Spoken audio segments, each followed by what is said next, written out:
I draw inspiration from the stories of women around me. Everyday stories, very powerful in their own way. Yeah, I think in a way the plan was always there, because we are a digital community, so by definition, we don't have boundaries. That it's essentially the power of storytelling and the inspiration that we draw from each other's stories. That's very simply what we do. I think my best moment was actually the group photo at the end. It was like a 1 minute snapshot of all the fun that everybody had today. It was like a photo with so much energy in it. Women's career streams, unlike men's, tend to be very non-linear. So most men start at entry level and go up to be, whatever is the highest you can reach in an organization. But women's careers typically don't run like that. So you're in a role and then there are often constraints which you step back and work for a little while, then maybe you join back, or if you don't join back in an organization, you're starting your own venture, or you've taken a break for a few years and then you've figured out what to do. So it's a lot more, it's more like a maze than a ladder in some ways. So yes, there are a lot of people who say that change should happen. I'm just, trying my best to be that change, to be the facilitator in order to, make a difference. Because, we all the more need a passion to keep us going. Otherwise, given the many constraints that women face, it's all too easy to say that, it's much easier not to do it. They're expected to be, great chefs in the kitchen. They're expected to, look like Miss India's, look after the children, look after the in-laws, look after the parents. So it's just becoming, a little too much. After coming here, I've got to know about so many wonderful people who can help me promote my new venture, and in a way we all can grow together. It's like a symbiotic relationship where everyone grows with each other. So it definitely helps. Yes, I would say it's great to be connected online, and I personally use the medium. However, we use it productively. Okay. So obviously I don't come from the generation that has grown up using the internet. I got my first email account I think when I was in class 12. But I think it sort of evolved naturally from there, and obviously once you get hooked on to using technology, and it makes things so much easier to connect, to discover, to make connections with other people, to find what's going on in the world around you. I think it's a pretty organic process. You start with one thing and then it leads on to another. So it's first email, and then it's the early communities like Orkut, and then moving on to Facebook, and today we have so much more, including very focused communities like Women's Web, which are centered around a particular kind of community. JAMS is a beautiful social community of mothers. I like to call JAMS as a no-nonsense and a complete mom-sense support group for networking. The full form of JAMS is a journey about must moms. How it started is when I moved back to Bombay from Delhi. This was around 2 years back. In 2014, I started a small WhatsApp group of around 25 mothers who were essentially my, cousin, friend, ex-colleague kind of a thing. So everybody knew me, but a lot of them didn't know each other. So small group of 25 mothers on WhatsApp and around 70 mothers on Facebook. So my idea of starting Women's Web came about, I had quit my corporate career, and there was always a sort of hunger that I would like to do something on my own. Now what that something should be evolved organically, because I started blogging, and there was this whole explosion in blogging in India, starting in say 2003, 2004. And I was blogging for a few years, and I noticed that bloggers like me had so many more interesting things to say about their lives, and these didn't seem to get covered in the traditional women's magazines, which were a lot more about beauty and celebrity. And while I understand that we would like some news of that kind, that's not just what our lives are about. There is so much more to us than beauty news. So I said that okay, there seems to be a gap here. Women want to read a lot more. Women's lives are about a lot more than just gossip or celebrity or beauty. So why not help them have such a community and have a platform where women can tell all the stories of their own lives, and from the good, bad to the ugly, not just the glossy. We met because we were both blogging and we read each other's blogs, so we started out as blog friends. Back then there are much fewer people blogging, and us feminist bloggers all kind of knew each other and we were friends. And then she started Women's Web. So we have four broad areas, that we focus on when it comes to publishing. That is, we have, no, I should say 5 broad areas. So we have women at work, we have health and wellness, we have parenting, we have social focus, and we have leisure, which is travel, food, books, and so on. And till date we are very organic in nature, so everybody liked the concept, they started adding in. So we're around 10,000 mothers connected via WhatsApp and a secret Facebook group today. And these mothers are from across Bombay. So I have a mother from like a Mira Road to a Mulund to a Navi Mumbai and even a Malabar Hill.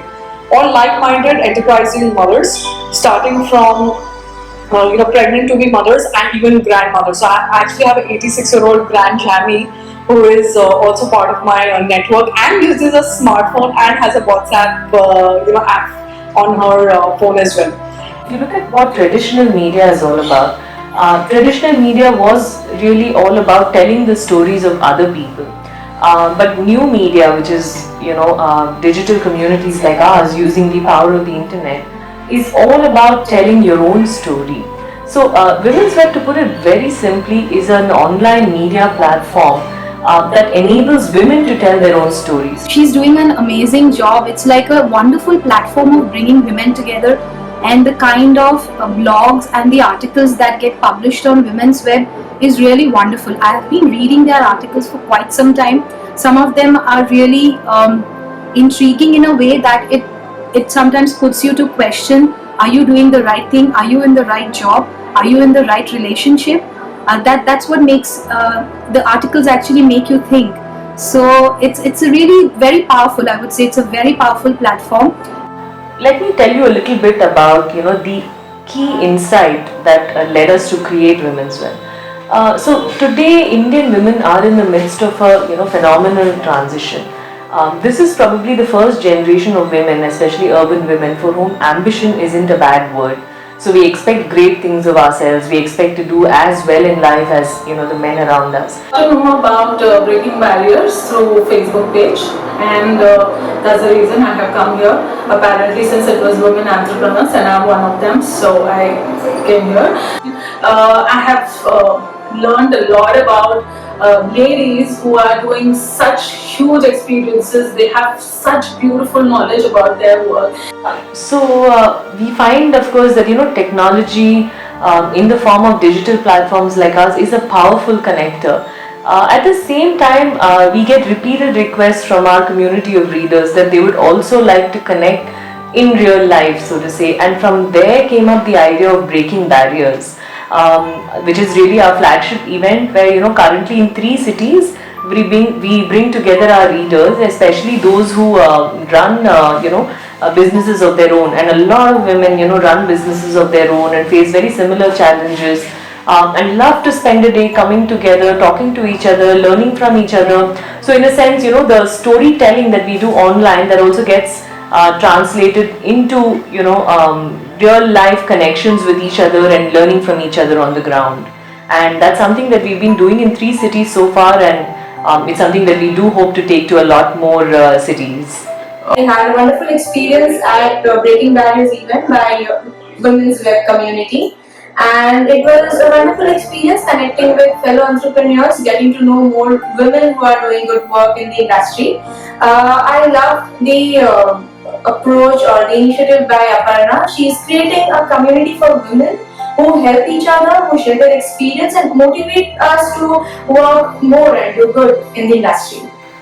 So if we look at women entrepreneurs, the challenges of running a successful business are really no different for women than they are for men. So just as for men, you need to have a product that fits the market needs, you need to identify the right audience, figure out how to reach them. So all of those challenges. Lots of effort, no doubt about it.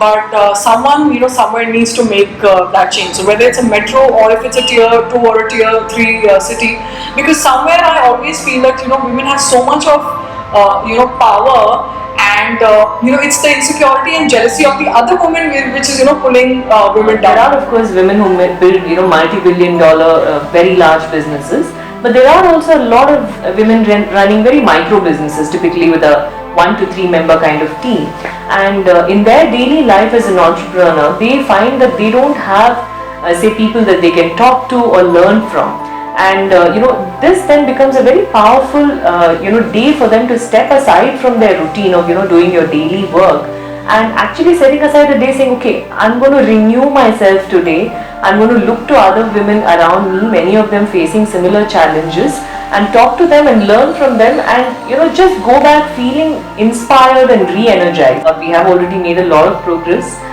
Today we've possibly reached about 7 or 8 million readers so far, and we've touched the lives of so many millions of women, and we're hoping to do that a lot faster in the next 3 years time period.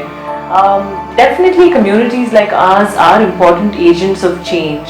So there are of course some who are dismissive, saying that it is just talk, but I've always believed that words and conversations are actually the first part, because unless you know what the problem is and you're willing to talk about it, you can't really look at the solution. So in that context, I feel that a platform like Women's Web, which enables women to talk about so many things that are important to them, is a very important part of bringing about that change. So it's very important to build this support group for networking, so that the parents and the mothers primarily, who is the core of the house, because the minute I empower her or enrich her with useful, appropriate and correct information, she obviously has a chain reaction, and it enriches her to make more informed decisions and take better decisions. So I just like to leave you with this little thing to take back when you go home. On a rainy day when you're a little free and you're sitting and having chai and having pakoras maybe, think about this, that what is it about certain days that gets you down, or what are those triggers that get you down and feeling like you no longer have that energy to keep pushing through. So identify some of those triggers, think, maybe get a good friend to talk over it, or get a fellow entrepreneur, maybe somebody you met here today, to be your sort of peer mentor, and get together and talk about it in terms of what is it that gets you low, and what is it that gets you going again, and use that as a sort of support to work through it, saying that okay, these are the things that really excite me, and here is why I'm doing what I'm doing.